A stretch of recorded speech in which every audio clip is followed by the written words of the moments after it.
They called it the worst winter in living memory, the winter that broke the back of the Appalachian Ridge, the winter that killed the proud and spared the humble. But before the snow came, before the sky turned the color of old iron and the world froze solid, there was a girl with dirt under her fingernails and her dead father's journal pressed against her heart. A girl the town of Copper Ridge, Tennessee had already written off as lost. Her name was Evangeline Ashford. She was 15 years old, and she was about to prove that the mountains still spoke to those who knew how to listen. But I'm getting ahead of myself. Let me take you back to September 1917, when the leaves were just beginning to turn and the air still held the ghost of summer warmth. Back to the moment when everything changed. The cold open, as they say in the picture shows, should grab you by the throat. So here it is. Picture this: a small chamber carved into the living rock of a Tennessee mountain. The walls are smooth, almost warm to the touch. A single candle flickers in a niche, casting dancing shadows that make the stone seem to breathe. In the center of this impossible sanctuary, a young woman sits cross-legged on the bare earth, mending a torn shirt with steady hands. She wears only a simple cotton dress. Her feet are bare. Her dark hair is tied back with a strip of cloth. She is not shivering. She is not afraid. She is against all reason and nature, warm. Now cut to the world outside. A blizzard screams across the mountainside like the wrath of an angry god. Snow falls so thick you cannot see 3 feet in front of your face. The temperature has dropped so low that the very air feels sharp enough to cut flesh.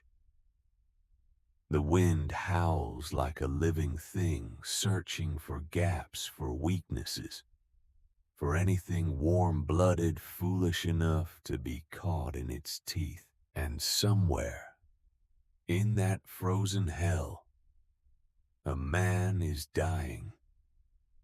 Gideon Blackwood, the richest man in Copper Ridge, owner of the Blackwood Lumber Company. A man who built his fortune on the strength of his back and the hardness of his will. A man who has never asked anyone for anything.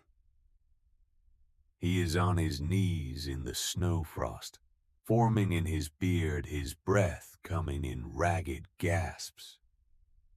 His son is cradled in his arms.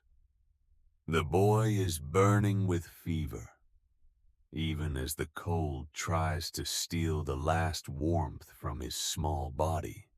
Gideon's wife stumbles behind him, her fine wool coat already stiff with ice. Her lips are blue. She is beyond speech, beyond hope. They are lost. They are dying. And in his desperation, Gideon Blackwood is searching for something he swore did not exist. A hole in the ground. A girl he called a fool. A last impossible chance. This is where we are going. But to understand how we got here, we need to go back. Back to the beginning. Copper Ridge, Tennessee. September 1917. population 342 souls. Most of them hard-working, God-fearing folk who believed in the value of a strong back and an honest day's work. The kind of people who measured their wealth in cords of stacked firewood and jars of preserved vegetables. The kind of people who knew that winter was coming and prepared for it the way their fathers and grandfathers had prepared. With labor, with sweat, with the grim determination of those who know that nature does not negotiate. The town itself was nothing special. A main street of packed dirt. A general store that also served as the post office. A church with a white steeple that could be seen for miles. A scattering of houses and cabins climbing up the lower slopes of the ridge. And above it all, watching like a silent guardian or perhaps a sleeping giant, the mountain. Copper Ridge. Named for the seams of ore that had drawn the first settlers, though those veins had long since played out.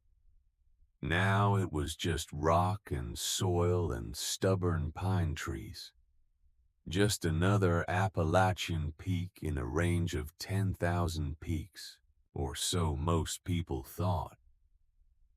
Evangeline Ashford stood in the narrow alley behind Constance's dry goods. Her arms deep in a barrel of potatoes, sorting out the rotten ones. The smell was sharp and earthy. Flies buzzed around her head. The September sun was warm on her back, but she knew it was a lie. The warmth would not last. It never did. She was small for 15, thin in a way that spoke of meals skipped and portions measured with a miser's care. Her hands were already rough, the nails broken and rimmed with dirt that never quite washed clean. Her hair, the color of black walnut bark, was tied back in a severe bun. Her dress was patched. Her boots, 2 sizes too large, had belonged to someone else. A charity case. That's what she was. A charity case in the house of her Aunt Constance. The potato in her hand was soft, collapsing under the pressure of her fingers. She tossed it into the slop bucket. Another one followed. And another. This was her life now. This had been her life for the past year.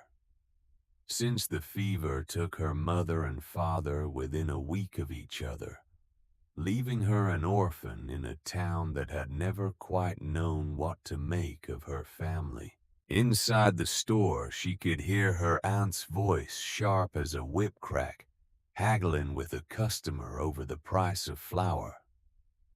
Constance Ashford was a woman carved from the same granite as the mountains that surrounded them.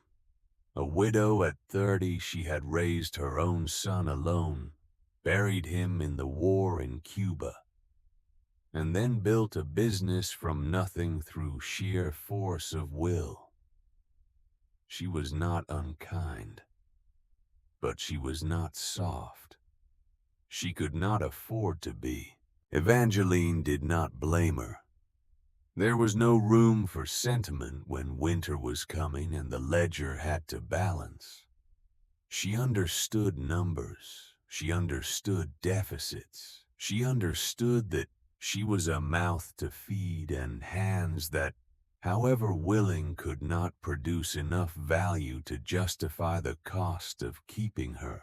A potato, perfect and unblemished, sat heavy in her palm. She held it for a moment, feeling its weight, its solidity. Then she placed it carefully in the good barrel and reached for another. The afternoon wore on. The sun tracked across the sky. Evangeline worked in silence, her mind elsewhere. On her father. On his face worn thin by the fever, but still managing a smile in those final moments. On his last words whispered so quietly, she almost missed them.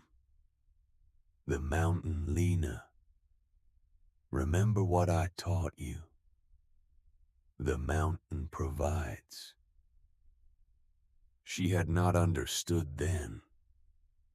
She still did not understand. But she remembered. She always remembered. As the sun began its descent toward the western peaks, painting the sky in shades of copper and gold, Evangeline finished her work and carried the barrels back inside. The store was empty now. Constance stood behind the counter, her ledger open before her, a pencil in her hand. She did not look up as Evangeline entered. Potatoes sorted, Aunt Constance. A nod. Nothing more. Evangeline waited, standing in the dusty shaft of light that fell through the front window. She knew something was coming. She had felt it in the air all week. The way her aunt's gaze would linger on her at meals. The way conversations would stop when she entered a room. The weight of unspoken words pressing down like a coming storm. Finally, Constance set down her pencil. She closed the ledger with a soft thump. She looked up. Her face was hard, but her eyes just for a moment held something that might have been regret. Lena, sit down, child. Evangeline sat on the wooden stool by the counter. She folded her hands in her lap. She waited. You know winter's coming. Yes, ma'am. It's gonna be a hard one. I can feel it in my bones. We'll need every ounce of food, every stick of firewood, every penny we've saved just to make it through to spring. Evangeline said nothing. She knew where this was going. She had known since August. You're a good worker, Lena. I won't say otherwise, but you're young. You eat more than you produce. That's just the mathematics of it. Nothing personal. I understand, Aunt Constance. The Blackwoods need help. Corinne Blackwood's housemaid ran off to marry that boy from Asheville. They need someone to help with the cooking, the cleaning, looking after young Silas. It's a good position. Steady work. Room and board. You'd be taken care of. There it was. The offer. The solution. The gentle push toward the door. Evangeline looked down at her hands. They were shaking slightly. She stilled them. And if I don't want to work for the Blackwoods, Constance's jaw tightened. For a moment, something flickered across her face. Anger, perhaps, or fear. Then you'll need to find your own way, child. I can't keep you through the winter. I just can't. I'm sorry, but that's the hard truth of it. The words hung in the air between them. Final. Irrevocable. Evangeline stood. She smoothed down her skirt with those trembling hands. She looked her aunt in the eye. "I'll find my own way then, Aunt Constance. Thank you for your hospitality this past year. I know it wasn't easy." She turned and walked toward the narrow stairs that led up to the cramped attic room where she had slept for the past 12 months. Behind her, she heard her aunt's voice, softer now, almost pleading. "Lena, don't be a fool. It's just work. Honest work. There's no shame in it." Evangeline paused on the stairs. She did not turn around. "I know, Aunt Constance, but my father didn't raise a housemaid. He raised a geologist's daughter." She climbed the stairs before her aunt could respond, before the tears could come, before the fear could overwhelm the small, stubborn flame of pride burning in her chest. In the attic, the air was close and hot. A small window looked out over the town toward the mountain. Evangeline knelt beside her narrow bed and pulled out the battered trunk that held everything she owned. 3 dresses, a winter coat thin at the elbows, a pair of wool stockings with holes in the heels, a hairbrush with half its bristles missing, and at the bottom, wrapped in an old shirt, the only thing that truly mattered: her father's journal. She lifted it out with careful hands. The leather cover was cracked with age and use. The pages inside were yellowed, their edges soft as fabric.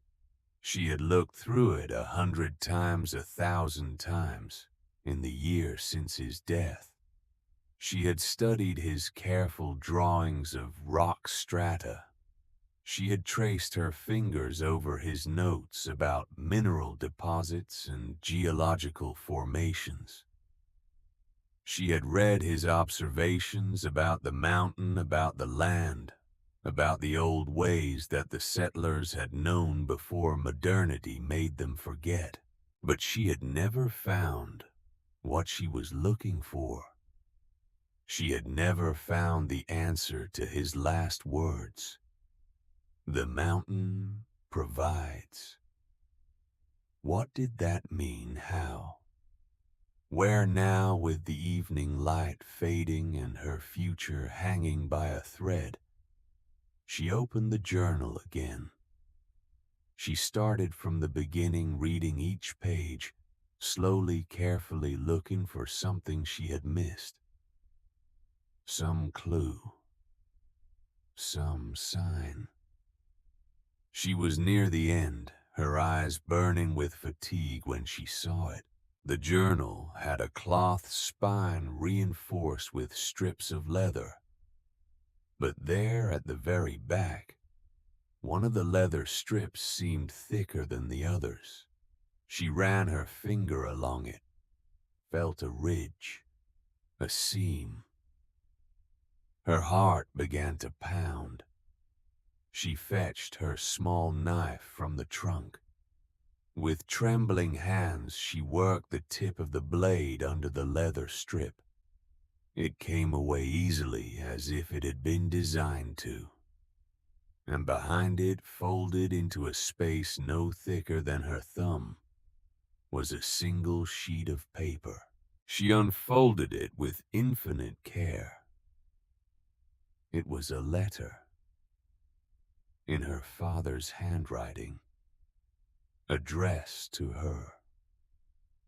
"My dearest Evangeline, if you are reading this, then I am gone, and you have found the secret I could not share while I lived.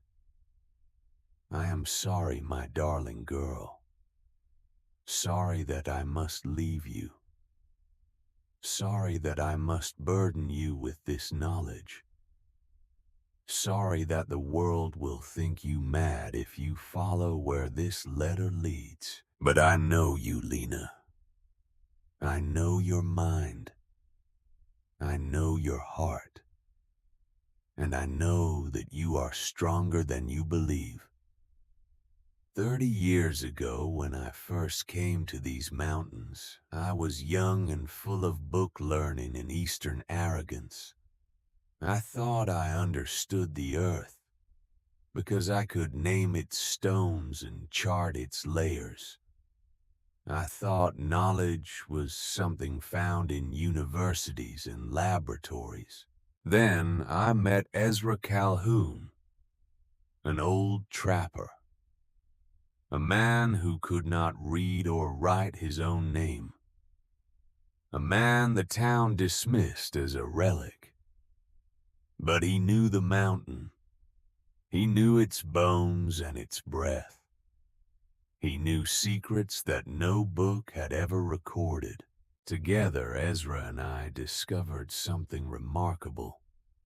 A place where the mountain breathes, where the heat of the deep earth finds its way to the surface through cracks in the ancient stone. A geothermal vent, my professors would have called it. Ezra called it the mountain's hearth.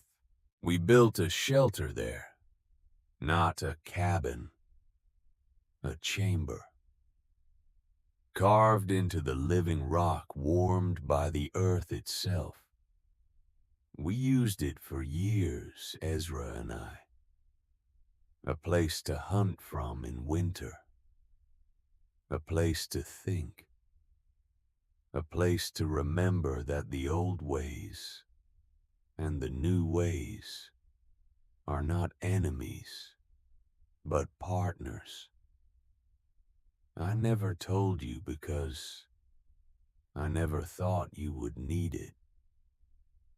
I thought I would be here to provide for you, to teach you, to keep you safe. But if you are reading this, then I have failed. And now you must do what I cannot. Find Ezra Calhoun. He is old now, older than the mountains themselves, it seems. But he remembers. He knows where the shelter is. He knows how to live with the mountain instead of against it. Tell him I sent you. Tell him it is time to pass the knowledge on. Tell him that my daughter needs to learn what we learned 30 years ago. The mountain provides Lena, but only if you listen. Only if you are willing to put aside what the world says is sensible and hear what the earth itself is trying to teach. I love you, my brilliant, stubborn, beautiful girl, and I believe in you. Your father, Thaddeus Ashford. Evangeline read the letter 3 times, then a 4th. The words blurred as tears finally came hot and silent streaming down her cheeks. She pressed the paper to her chest and let herself cry. For her father. For the year of grief she had carried alone. For the impossible choice now laid at her feet. When the tears finally stopped, the room was dark. The town below had settled into its evening rhythms. Somewhere, a dog barked. Somewhere a mother called her child inside for supper. Evangeline stood. She lit the stub of a candle. By its flickering light, she packed her trunk. Not everything, just what she could carry. The 3 dresses became one. The winter coat, the stockings, a change of underclothes, the journal, the letter, and at the last moment her father's old compass, tarnished and heavy that he had carried from Boston to these wild hills. She would need to find Ezra Calhoun. She would need to ask him for help. She would need to do something the town would think was madness. But her father had believed she was strong enough, had believed she was smart enough, had trusted her with this secret, this burden, this strange inheritance. She would not let him down. The next morning, before dawn broke over the ridge, Evangeline left Constance's house for the last time. She did not wake her aunt. She did not say goodbye. She simply shouldered her small pack, stepped out into the cool September darkness, and walked away from the only home she had known for the past year. She did not look back. To look back was to invite doubt, and she could not afford doubt. The town was silent as she made her way through its sleeping streets. Her boots, too large and clumsy, made soft scuffing sounds on the packed dirt. A rooster crowed somewhere. The first hint of gray light was touching the eastern sky. She knew where to find Ezra Calhoun. Everyone in Copper Ridge knew. He lived in a cabin so far up the mountain that most folks forgot he existed except when he came down to trade pelts for supplies. A hermit. A relic.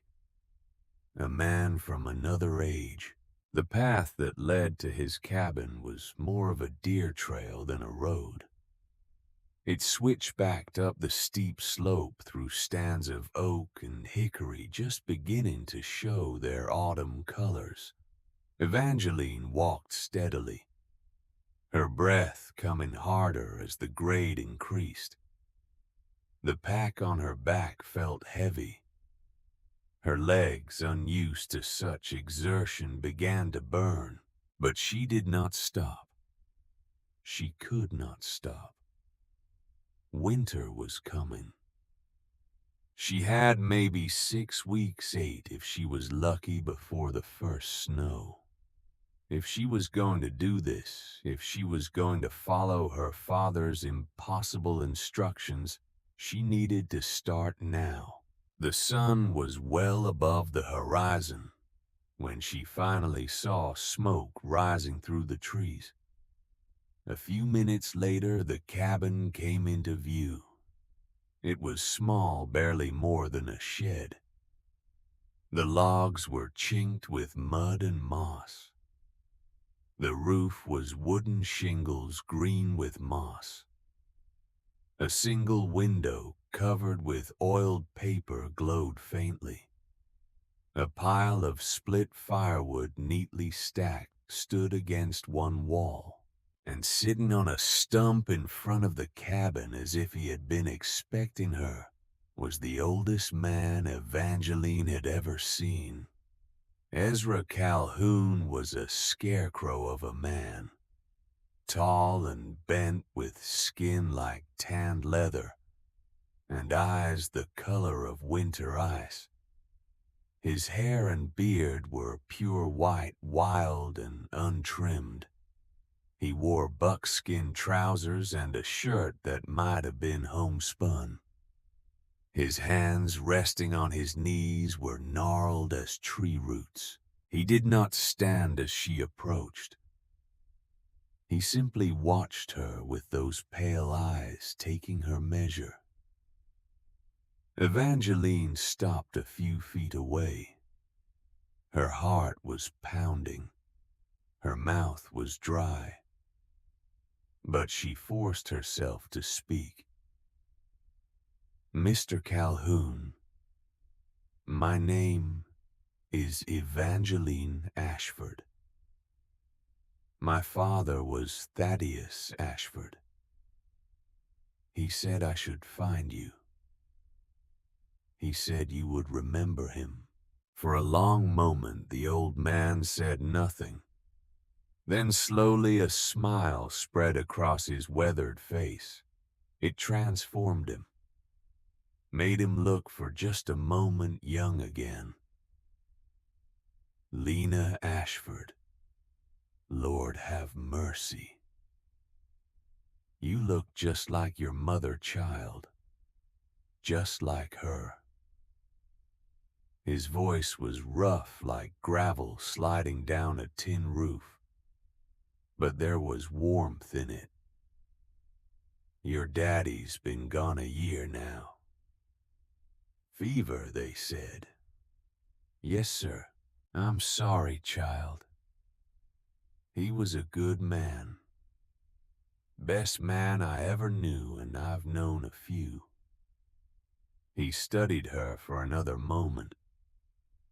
You found the letter, I take it. How did you know there was a letter? Because Thad made me promise before he died. Made me promise that if you came looking, I'd tell you the truth. The whole truth.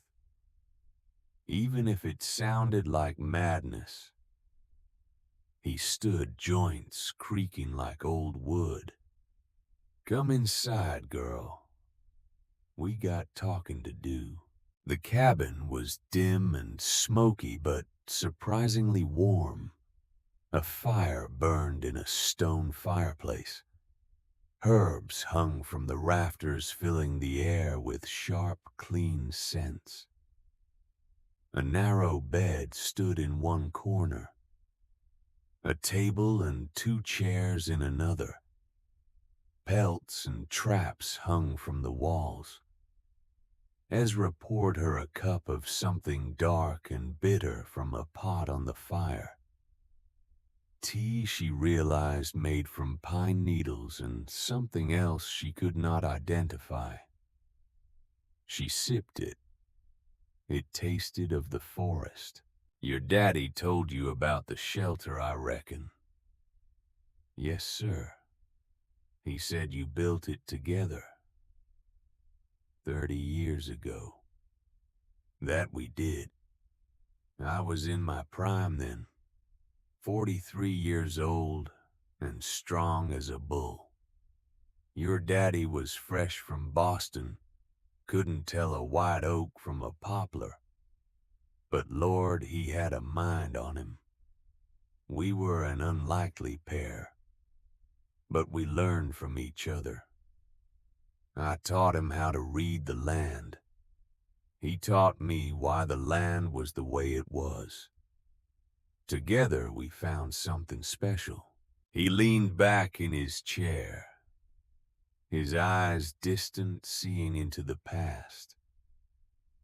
There's places on this mountain, Lena, where the bones of the earth come close to the surface, where the heat that's been trapped down there since the world was made finds a way out. Little cracks, fissures. Most folks never notice them. But if you know what to look for, if you know how to listen, the mountain will show you. My father's letter said you built a shelter there. We did. Took us the better part of 2 winters. We'd work in the cold months when the warmth from the earth was easiest to feel. We dug into the side of the mountain following the vein of heat. We carved out a chamber. We lined it with flat stones to hold the warmth. We learned how to live with the mountain instead of trying to beat it into submission. He fixed her with those pale eyes. That's what your daddy wanted you to understand, child. The world's changing. Every year it gets a little more modern, a little more sure that progress means forgetting the old ways. But the old ways, they were born from thousands of years of paying attention, of learning what works. And what works is working with what you've got, not fighting against it. Evangeline set down her cup. Her hands were shaking again, but this time from excitement, not fear. The shelter. Is it still there? After a fashion. We stopped using it maybe 10 years back. Too far for old bones to travel regular like.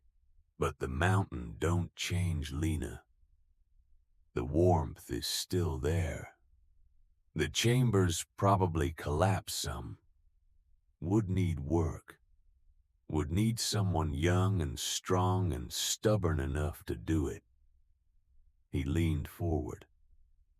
Is that why you're here, child? You thinking about rebuilding it?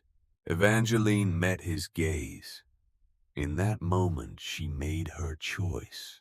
Not the safe choice, not the sensible choice, but the choice her father had trusted her to make. Yes, sir, I am. Ezra Calhoun studied her for a long moment.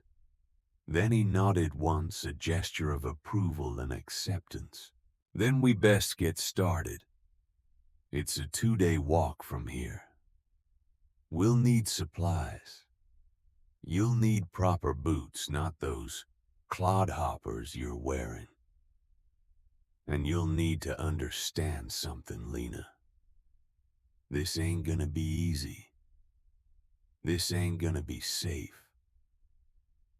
When folks find out what you're doing, they're gonna think you've lost your mind. They're gonna call you a fool. Maybe worse. I know. And you're willing to do it anyway. My father believed I could. That's enough for me. The old man's eyes softened. He reached across the table and placed one of those gnarled hands over hers. He was right to believe in you, child. And I'll help you every step I can. But you need to know this too. I'm 73 years old. I can guide you. I can teach you. But the work, the real hard work of rebuilding that shelter, that's going to fall on you. My back won't take it no more. I understand. All right, then. He stood sudden and decisive. We leave at first light tomorrow. Tonight you rest here. Tomorrow I show you the way. And then, Lena Ashford, we find out what you're really made of. That night, Evangeline slept on the floor of Ezra's cabin, wrapped in a blanket that smelled of wood smoke and wild places. She dreamed of her father, of his hands teaching her to identify different types of stone, of his voice patient and warm, explaining how the earth folded and buckled and created the mountains, of his face in those final days worn thin by fever, but still smiling. In the dream he spoke to her. The mountain provides Lena, but you have to meet it halfway. You have to be willing to dig. She woke before dawn. Ezra was already up, moving around the cabin with surprising quiet for such an old man. He had laid out supplies. A better pair of boots, worn but sturdy, that had belonged to his wife before she passed. A wool blanket tightly rolled. A coil of rope. A small axe. A canteen. Dried meat wrapped in cloth. A bag of cornmeal. This is for you, he said, gesturing to the pile. Consider it a loan. You can pay me back when you're rich and famous." Evangeline smiled despite herself. It was the first time she had smiled in days. They set out as the sun was breaking over the ridge, painting the world in shades of gold and amber. Ezra moved slowly but steadily, his long legs eating up the ground. Evangeline followed, learning to match his pace, learning to breathe with the rhythm of the climb. As they walked, Ezra taught. He pointed out the different trees, explaining which burned hot and which burned long. He showed her how to read the slope of the land, how to find water, how to predict the weather by watching the clouds. He spoke of the Cherokee who had lived here before the settlers came, and how they had known the mountain in ways that had been lost. "Your daddy used to say," Ezra told her as they paused to rest beside a small stream, "that geology was just another way of listening to stories. The rocks tell you what happened 1,000,000 years ago. The soil tells you what's happening now. And the steam rising from a crack in the stone tells you what's always been true. The earth is alive. It's patient. And it remembers." On the second day, the terrain grew rougher. They left the established trails behind and followed paths that only Ezra's memory could find. The trees changed oak and hickory, giving way to pine and hemlock. The air grew cooler, sharper, cleaner. And then, in the late afternoon of the second day, they were there. The place was unremarkable at first glance. A steep slope covered in rhododendron and mountain laurel. A granite cliff face, gray and weathered, rising 30 feet above them. Nothing to suggest that this spot was different from 1,000 other spots on the mountain. But Ezra smiled. He pointed to a cluster of birch trees growing in an unnatural line. Then to a boulder split down the middle, shaped vaguely like a heart. "Landmarks," he said. "Your daddy's idea. He drew them all in that journal of his. This is the place." They pushed through the tangle of rhododendron. The branches clawed at Evangeline's clothes, catching in her hair. And then, suddenly, they were through. At the base of the cliff, hidden behind the curtain of vegetation, was an opening.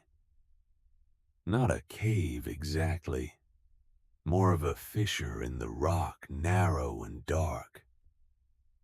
And around it, the unmistakable signs of human work. Stones that had been moved, earth that had been disturbed, the collapsed remnants of what might have once been a supporting wall.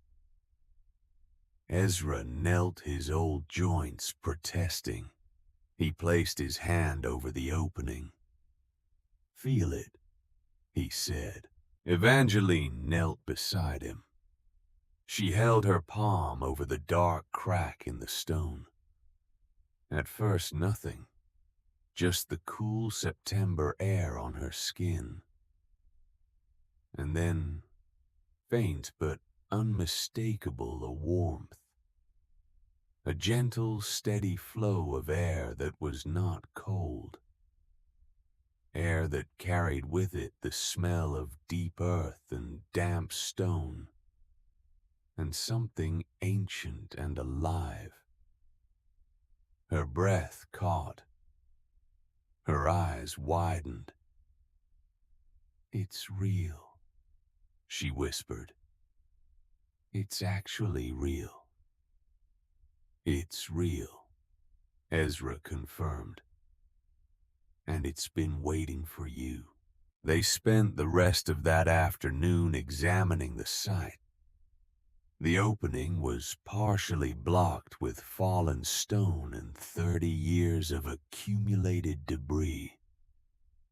The chamber, beyond what Evangeline could see of it by the light of Ezra's lantern, had collapsed in places. But the vent itself, the source of the warmth, was still clear, still breathing.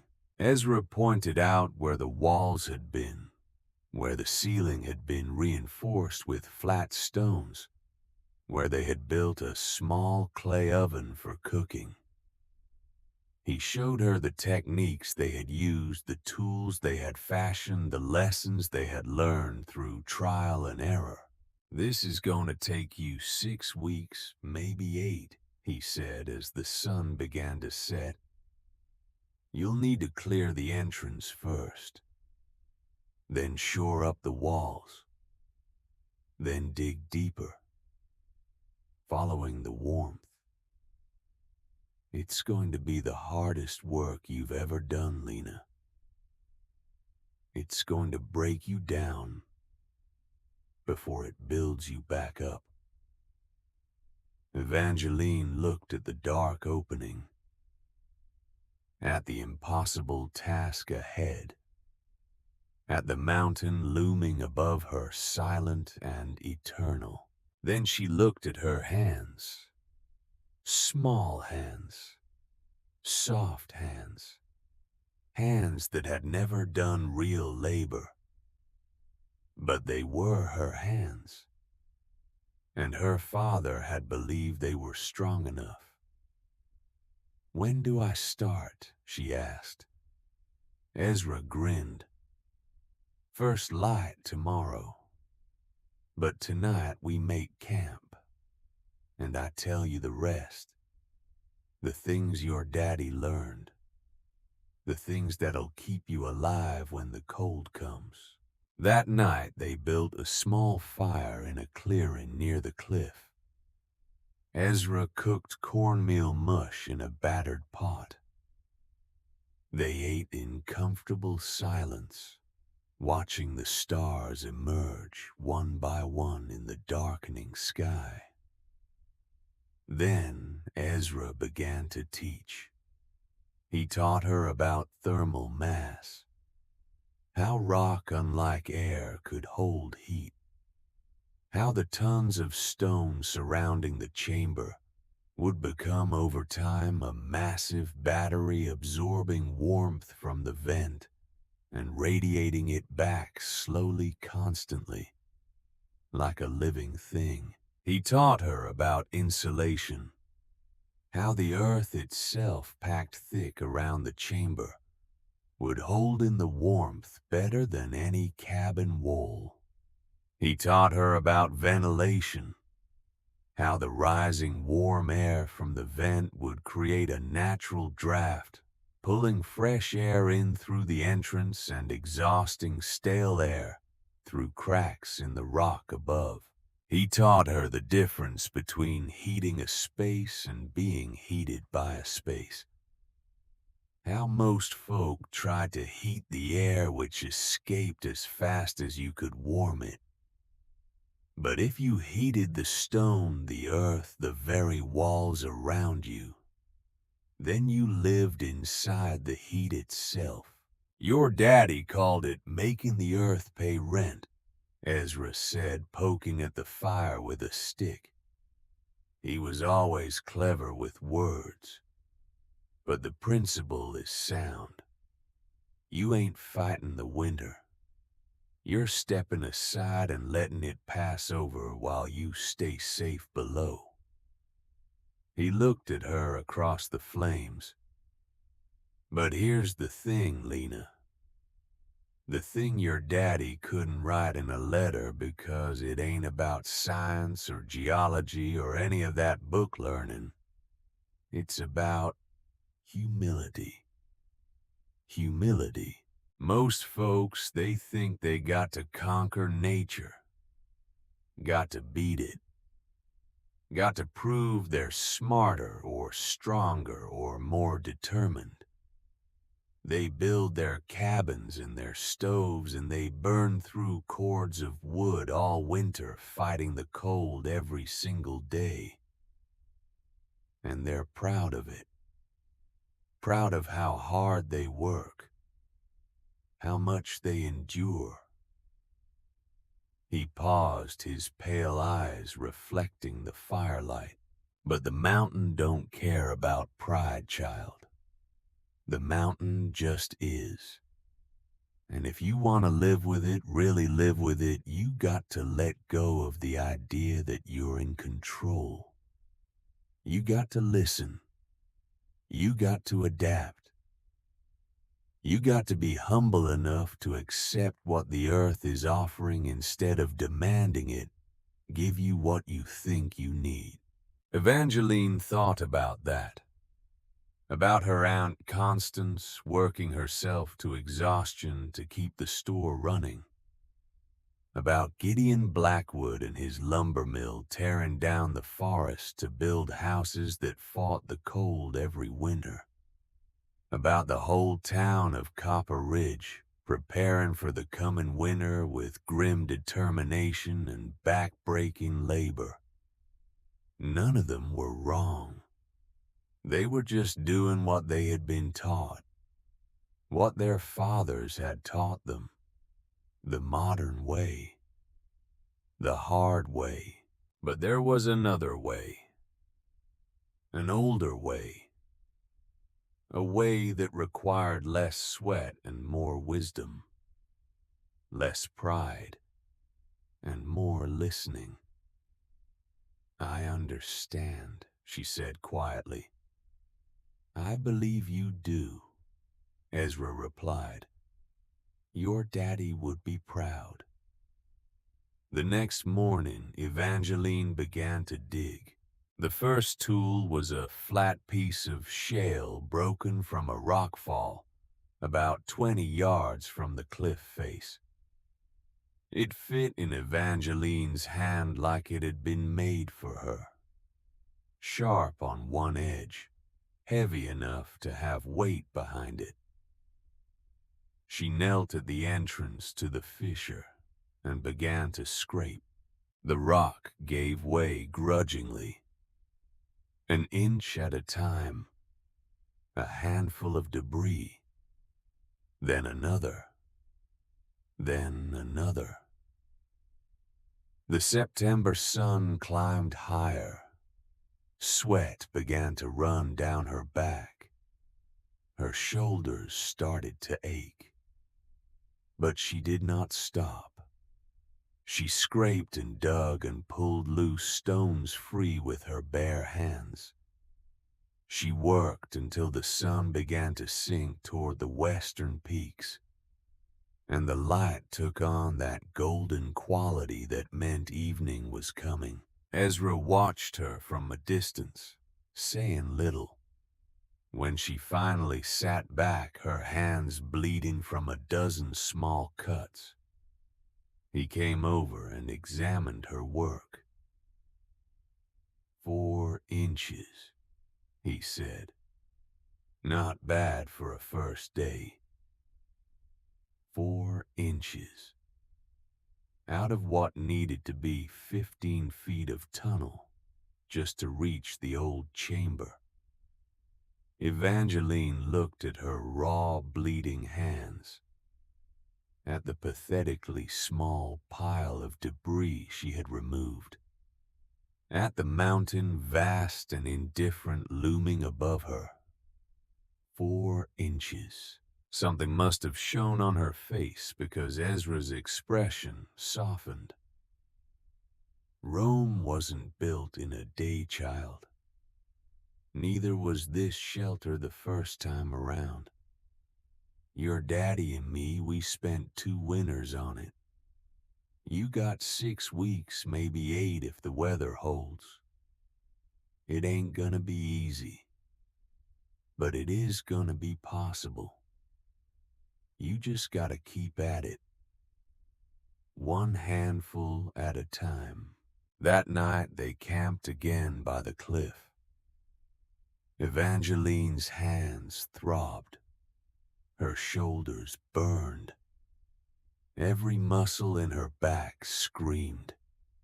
She could barely hold her spoon to eat the thin soup Ezra had made. But when she lay down on the hard ground and looked up at the stars, she felt something she had not felt in a long time. Purpose, direction. A path forward that was hers and hers alone. The next morning, Ezra packed up his gear. "You'll be all right on your own." Evangeline looked at the dark opening in the rock, at the 4 inches of progress she had made, at the impossible task ahead. "I don't have a choice, do I?" "We always got a choice, Lena. The question is whether we got the courage to make the hard one." He shouldered his pack. "I'll come back in 2 weeks. Bring you some supplies. Check on your progress. But the work that's on you now, I know. Your daddy's journal. You bring it." She pulled it from her pack.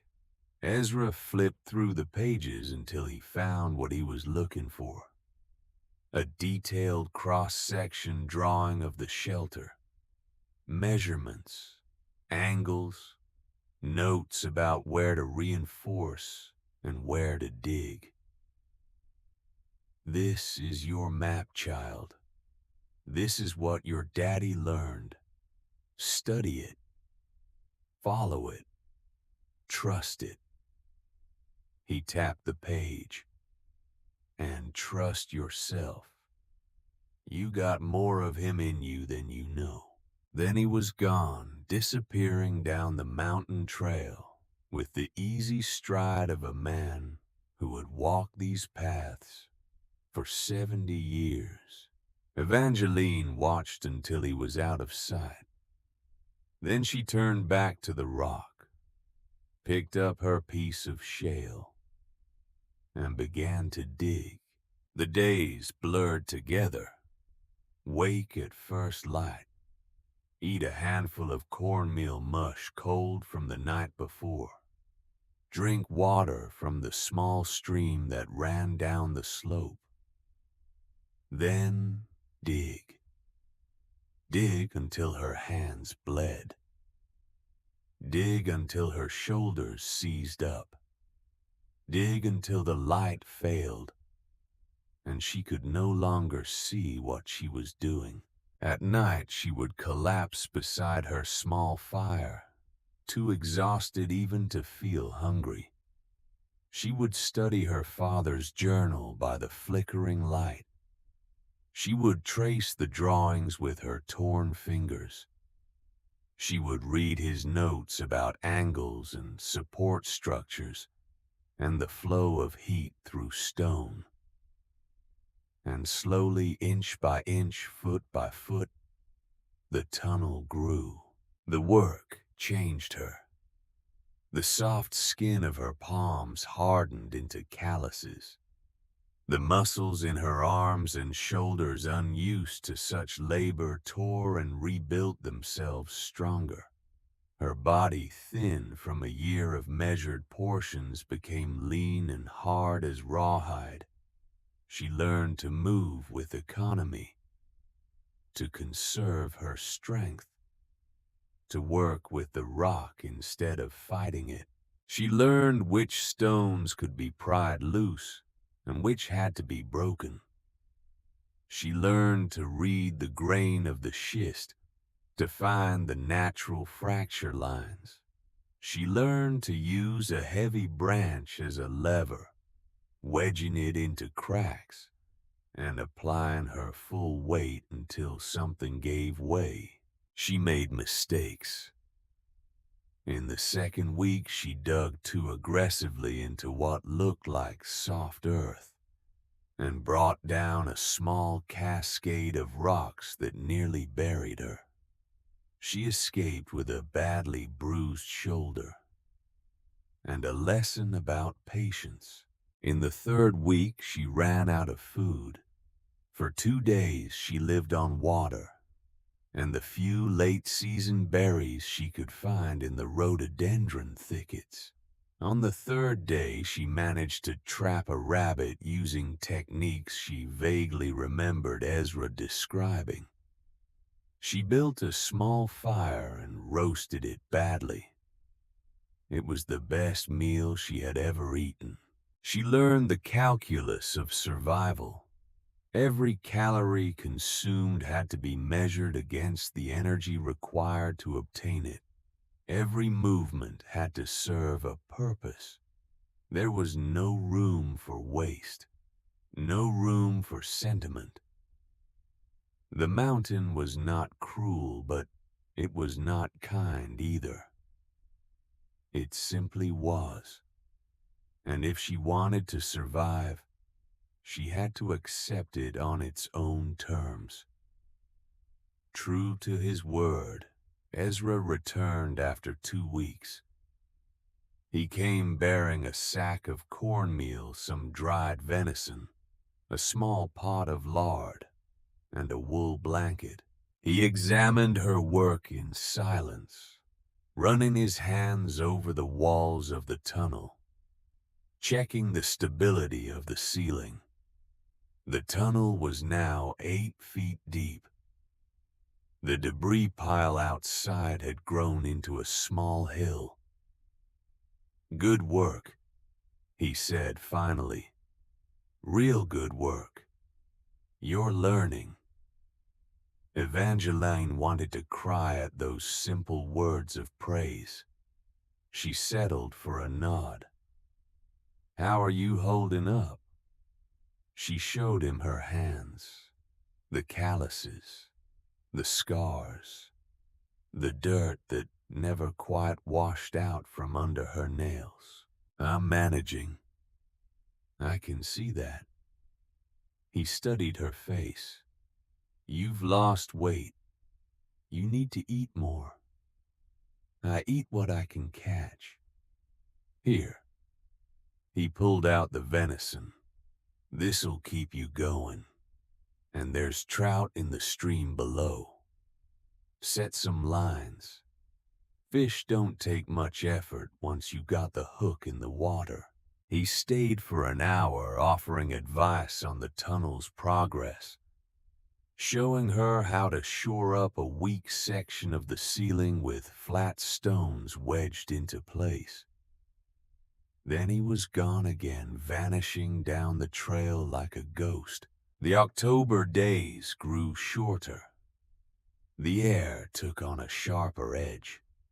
The leaves turned from green to gold to red, then began to fall, carpeting the forest floor in a rustling blanket of color. Evangeline worked on, driven by a growing sense of urgency. Winter was coming. She could feel it in the changing wind, in the behavior of the animals, in the way the light slanted through the trees. The tunnel reached 12 feet, then 14, and then on a gray afternoon in late October, her makeshift shovel broke through into open space. She froze, hardly daring to breathe. Then she scrambled forward on her hands and knees, pushing through the narrow opening. She emerged into darkness, into a space that felt larger, cooler, and carrying with it that unmistakable warmth from deeper within. The chamber. The old chamber. She had found it. She crawled back out and fetched the small lantern Ezra had left her. With trembling hands, she lit it. Then she pushed back through into the darkness, holding the lantern high. The light revealed a space about 10 feet across, roughly circular. The ceiling was barely high enough for her to stand upright, and it had partially collapsed in one section. But the walls, built up with fitted stone, were still largely intact. And at the far end, hidden behind a pile of fallen rock, she could see the fissure, the source, the mountain's breath. She set down the lantern and began to clear the debris from the vent. Every stone she removed made the warmth more noticeable, more real. By the time she finished, the air in the chamber was noticeably warmer than outside. Not hot, not uncomfortable, just warm, steady, constant. She sat on the floor and felt it seep into her bones. The floor itself was warm to the touch, not burning, just pleasantly, impossibly warm. For the first time since her father's death, Evangeline allowed herself to hope. The next 2 weeks were spent improving the chamber. She reinforced the collapsed section of ceiling. She smoothed the floor. She carved a small niche into one wall for storage. She fashioned a simple door from branches and clay to cover the entrance, keeping out the worst of the drafts while allowing fresh air to enter. And every night, as the November cold settled over the mountain, she slept in the chamber. Warm, safe, wrapped in the embrace of the earth itself. She had done it. Against all odds, against all reason. She had rebuilt what her father and Ezra had created 30 years before. But the mountain was not finished testing her. It happened on a cold November morning. Evangeline had grown confident, perhaps too confident. She ranged farther from the shelter, now hunting for game, foraging for the last of the nuts and roots before the deep freeze came. She was following a deer trail through dense undergrowth when she slipped. Her foot caught on a hidden root. She fell hard, her hand coming down on a sharp stone. She felt the cut before she felt the pain. A deep gash across her palm from the base of her thumb to her wrist. Blood welled up shockingly red against her dirt-stained skin. She bound it with a strip torn from her shirt. Made her way back to the shelter. Cleaned it as best she could with water from the stream. But the damage was done. Within 2 days, red streaks were running up her arm. The wound had gone hot and angry. Infection. By the 3rd day, she was burning with fever. She lay on the floor of the chamber, shivering despite the warmth. Her hand throbbed with a pain that seemed to radiate through her entire body. She drifted in and out of consciousness, lost in fever dreams. In the dreams, her father was there, sitting beside her, his face worn but smiling. "You're not alone, Lena," he said. "You've never been alone. The mountain is here. The earth is here. You just have to let it help you." "I don't know how," she whispered, or thought she whispered. The line between dream and waking had blurred. "The same way you learned to dig. one breath at a time, one heartbeat at a time. Accept what's offered. Let go of what you think should happen and embrace what is. She woke, or thought she woke, to find herself lying near the vent. She did not remember moving there. The warm, humid air washed over her.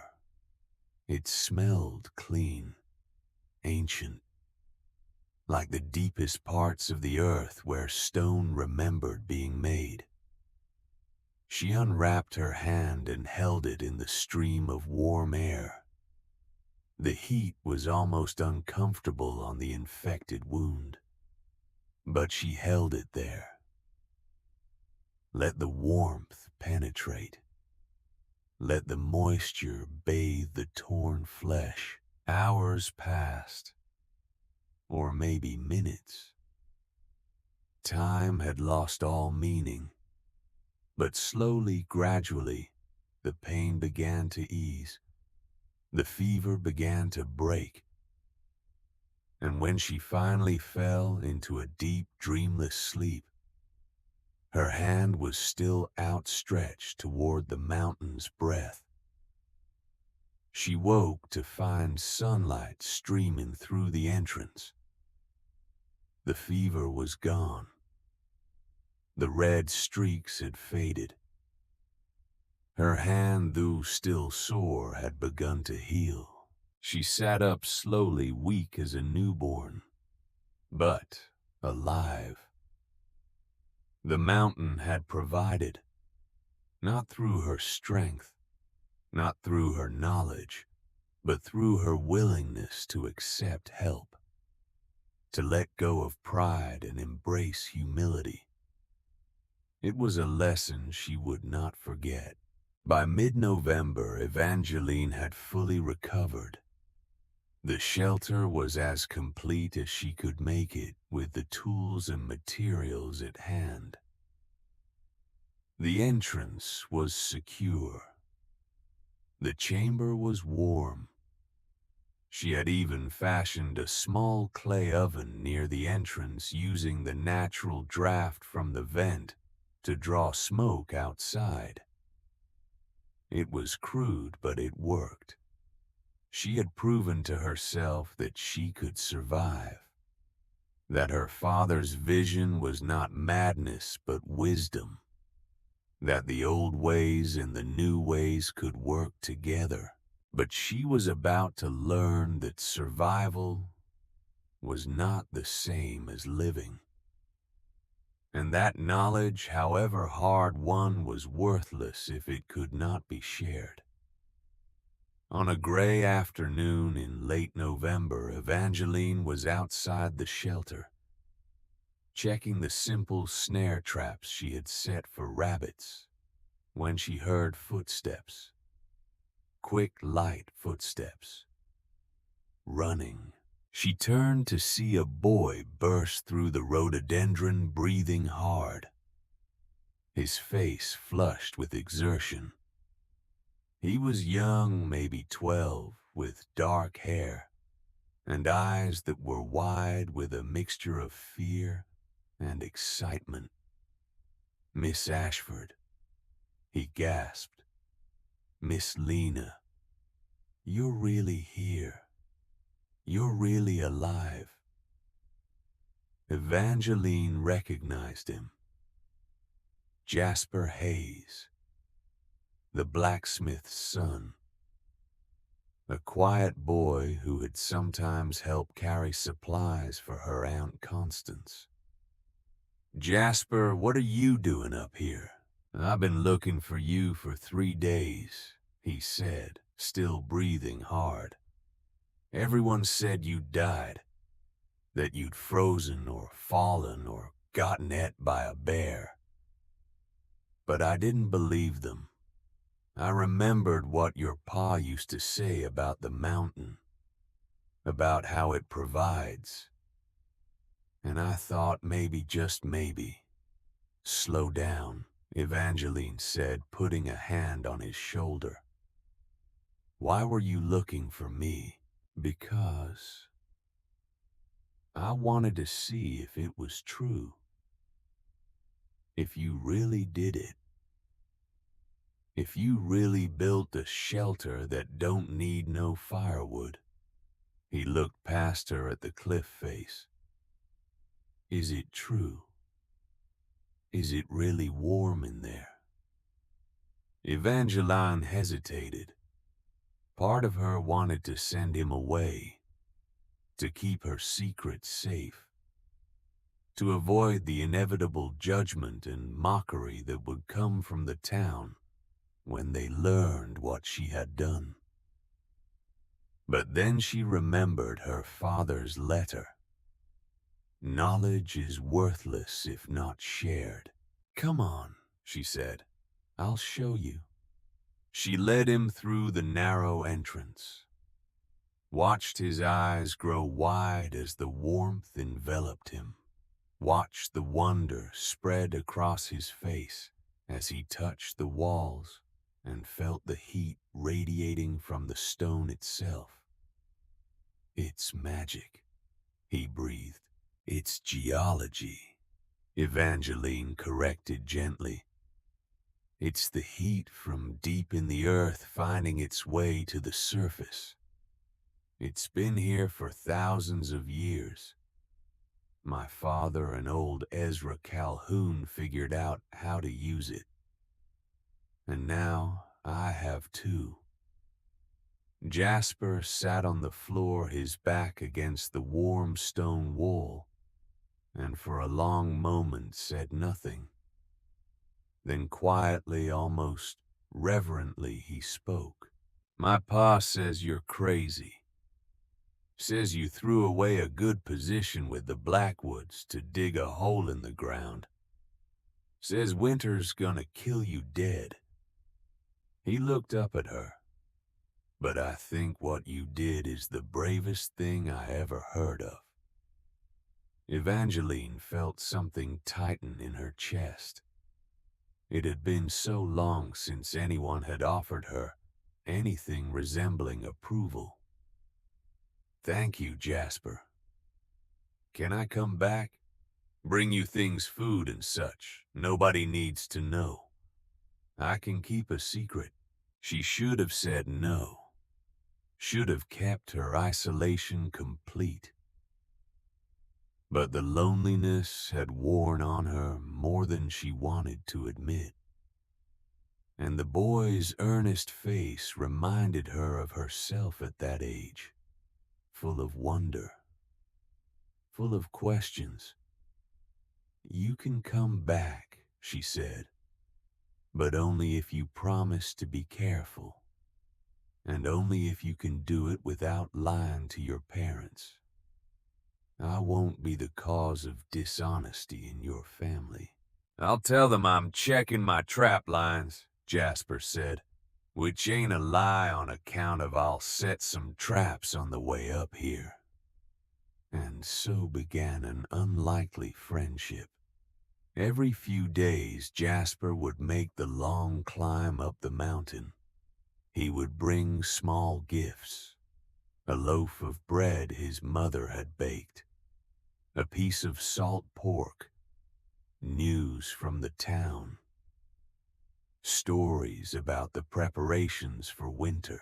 And in return, Evangeline would teach him what she had learned about reading the land, about working with stone, about the difference between heating air and heating mass. Jasper absorbed it all with the hungry curiosity of a natural student. Through him, she learned that the town had not forgotten her. Constance spoke of her with regret, telling people she wished she had found another way. Gideon Blackwood, when asked about the girl who had refused his job offer, would shake his head and say it was a shame to see a young life thrown away on foolishness.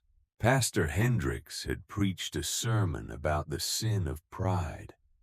about how modern man in his arrogance thought he could improve on God's natural order.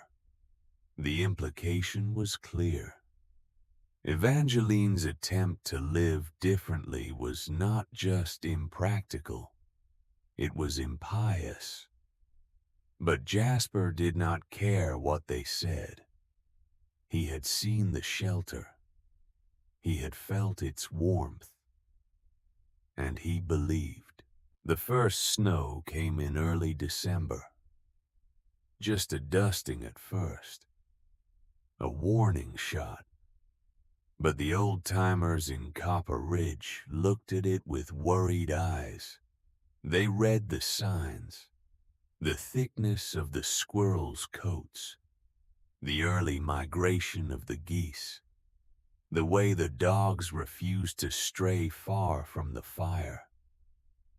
This was going to be a bad winter. Maybe the worst anyone could remember.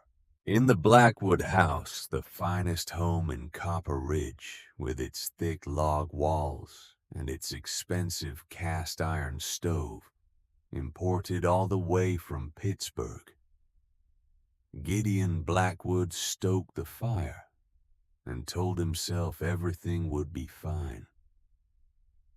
He had 50 cords of wood split and stacked. He had a cellar full of preserved food. He had walls built by the best craftsmen in the county. He was ready for winter. He had always been ready. But on the evening of December 15th, the sky turned the color of old bruises. The air grew heavy and still, and the snow began to fall. It did not fall gently. It fell like a living thing, thick and wet and relentless. It fell without pause for 3 days and 3 nights. It buried fences and sheds. It climbed halfway up the windows of the cabins. And with it came a cold so profound it seemed to suck the warmth out of the very air itself. In the Blackwood house, Gideon fed the stove continuously. The iron glowed red. The heat rose to the rafters, useless and wasted. The floor was cold enough to form frost. The walls, despite their thickness, radiated cold like they had been carved from ice. His wife Corinne huddled by the stove with their son, 9-year-old Silas.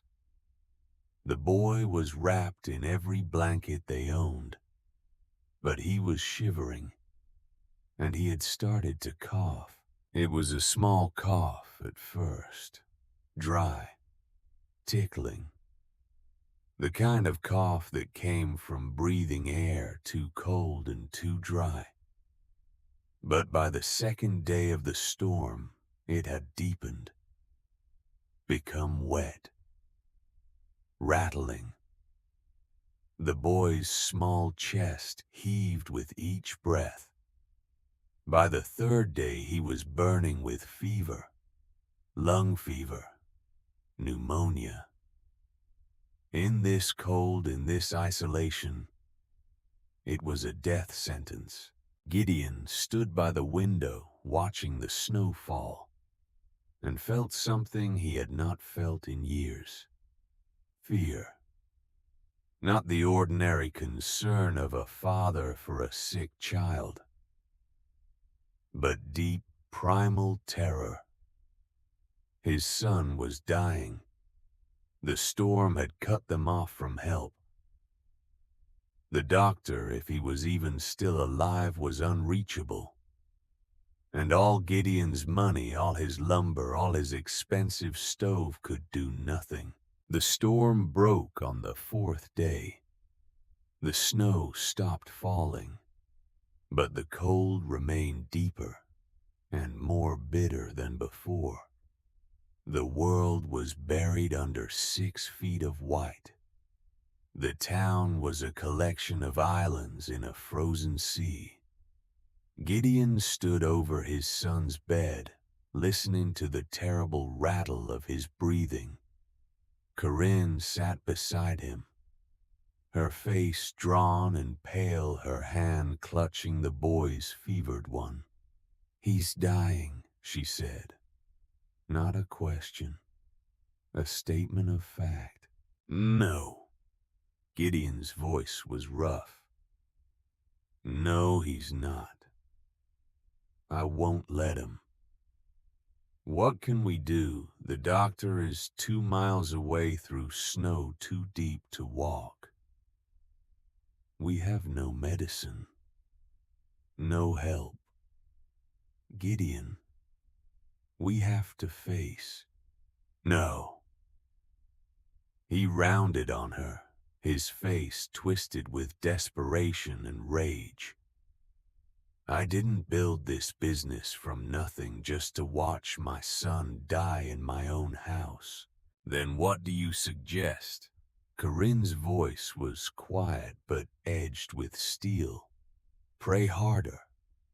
Feed the stove more wood." "What, Gideon? Tell me what to do and I'll do it." The silence stretched between them, broken only by the sound of their son's labored breathing. And in that silence a thought came to Gideon, a thought he had dismissed as madness, a thought he had mocked when Jasper Hayes had dared to mention it. The girl, the Ashford girl, living in a hole in the mountain, supposedly warm while the world froze around her.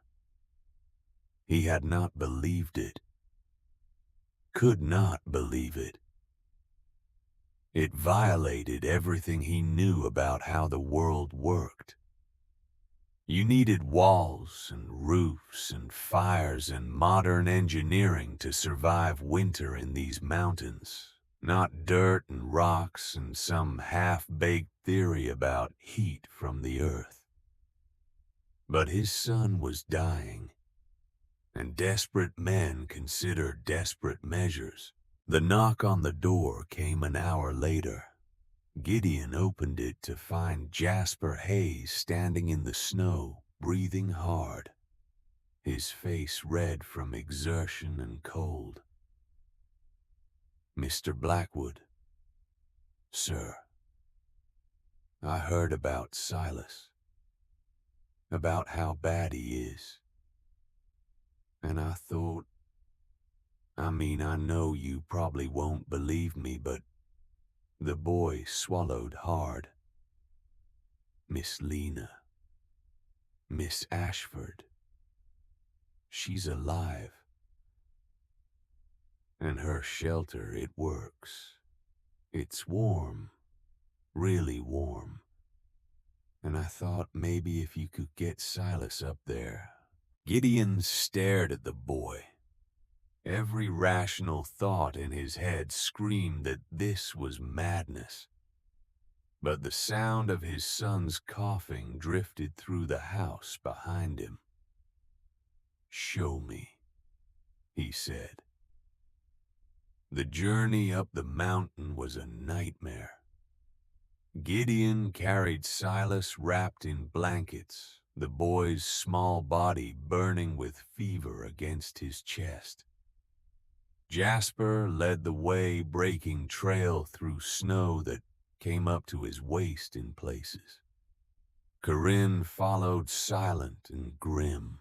They walked for an hour, then 2. Gideon's arms ached. His legs burned.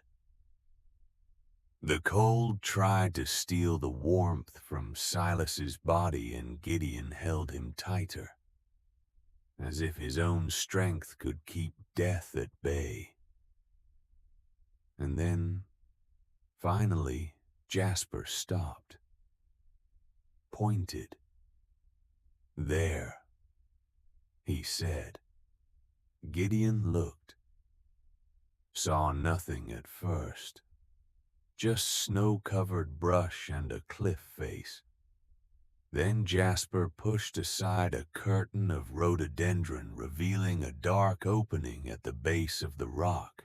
And from that opening, impossibly, a plume of vapor rose into the frigid air, like breath. Gideon stumbled forward. The closer he got, the more obvious it became. The snow around the entrance had melted. The very air felt warmer, not hot, not even comfortable, but warmer, measurably warmer than the killing cold surrounding them. Jasper called out, "Miss Lena, it's Jasper. I've brought help. Please." A moment later, a figure appeared at the entrance. Evangeline Ashford. She was thinner than Gideon remembered, harder. Her hair was tied back with a strip of cloth. Her clothes were patched and worn. But she was not shivering. She was not bundled in layers. She wore only a simple dress and a shawl.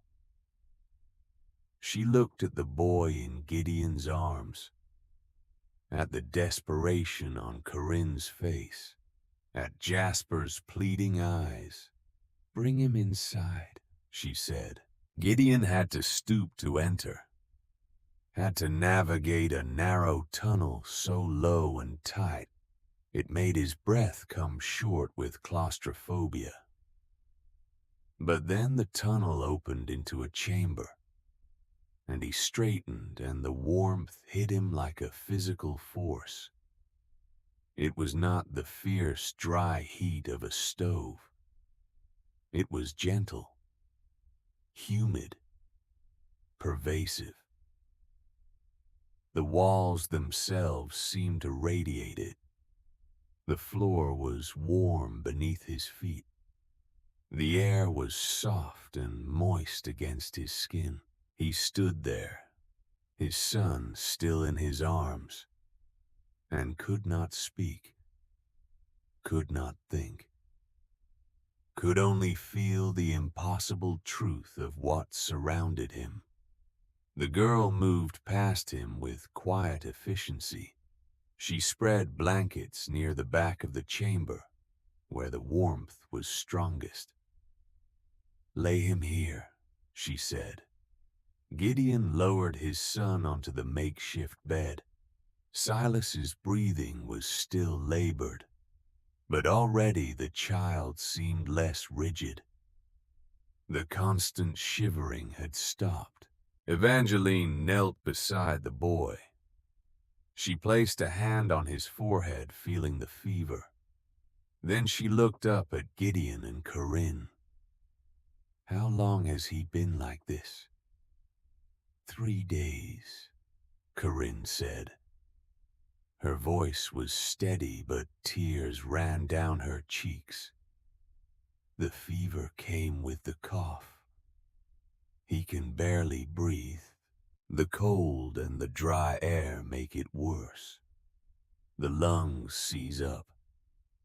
But here," Evangeline gestured to the warm, humid air rising from the vent. "Here his lungs can relax. The moisture will help him breathe. The warmth will fight the fever. You can save him." The question came from Gideon. It was barely a whisper. Evangeline met his eyes.